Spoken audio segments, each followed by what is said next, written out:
Kauno medikai sukūrė mobiliąją programėlę, kuri ištarus vos kelis garsus fiksuoja, ar balsas yra normalus, ar yra pakitimų ir būtina kreiptis į specialistus. Sako, kad tik perversmas ankstyvojoje gerklų ligų diagnostikoje tai yra.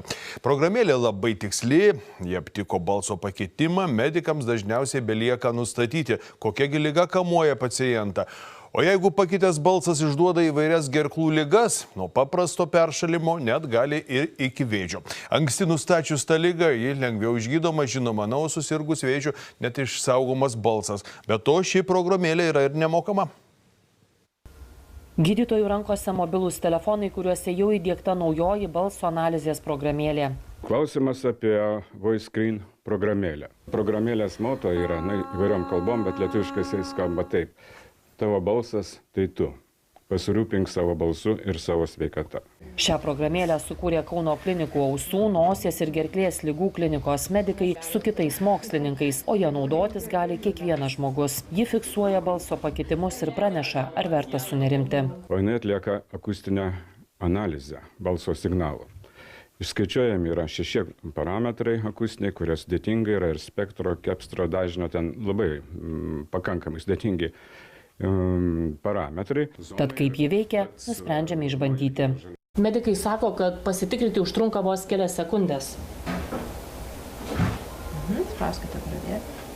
Garsą reikia tarti 4 sekundės, o tuomet pasakyti sakinį. Ką ir kaip daryti pažingsniui nurodo pati programėlė. Svarbu viską atlikti tylioje aplinkoje ir kuo natūralesniu savo balsu. Turėjo senelė žiloželį.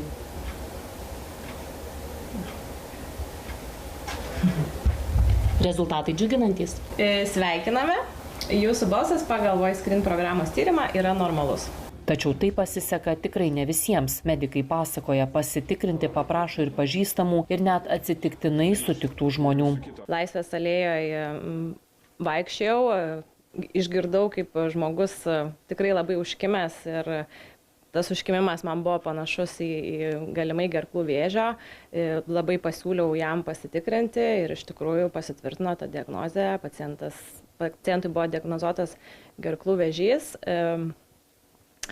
Šiuo metu jis yra gyjime. Prikimęs ar gergžiantis balsas signalas, kad verta susirūpinti. Tokiems programėlėje raudona šviesa ir skubus raginimas registruotis pas specialistą. Programėlės tikslumas stulbinantis. Jeigu turėsime 100 sergančių žmonių, 95 bent jau nustatys, kad yra pakitimai. Būtent gerklų pakitimai. Tai perversmas ankstyvojoje gerklų ligų diagnostikoje. Jei programėlė užfiksavo balso pakitimus, medikams atlikus tyrimus belieka nustatyti, kokia tiksliai liga serga pacientas. Dažniausiai tai jau yra lėtinės gerklų ligos. Tai lėtiniai laringitai, kurie gali būti įvairius ir kurie gali būti ir ikivėžinė būklė, nepiktybiniai gerklų dariniai, kurie smarkiai trikdo balsą ir jeigu kalba eina apie balso profesionalą, tai jam yra didžiulė problema. Na ir tas pats gerklų vėžys, kurio ankstyva diagnostika yra ypatingai svarbi. Maždaug 9% žmonių kamuoja įvairios gerklų ligos. Tai čia yra gerklų papilomatozė liga ir pacientui ant visose gerklose formuojasi tokios papilomos, dėl ko jisai, aišku, prastai kalba, blogas balsas, bet šiuo atveju dusulys yra jau. O ankstyva tokių ligų diagnostika reiškia paprastesnę operaciją ir lengvesnį gijimą, o gerklų vėžio atveju dažnai net išsaugota balsą. Jeigu pradinė stadija, pirmoji ir dar jos pradžia, tai mes turime efektyvius gydymo būdus, sakysim, endolaringinę mikrochirurgiją su lazeriu, pašalinam naviką sveikų audinių ribose ir puikiausiai. Ir balsas geras atstatomas, ir žmogus sveikas, ir trunka gydymas 1 dieną. Ši programėlė nieko nekainuoja, ji jau išversta į 17 kalbų – lietuvių, anglų, prancūzų, hebrajų, arabų, japonų ir kitas. Na ir dar apie tai,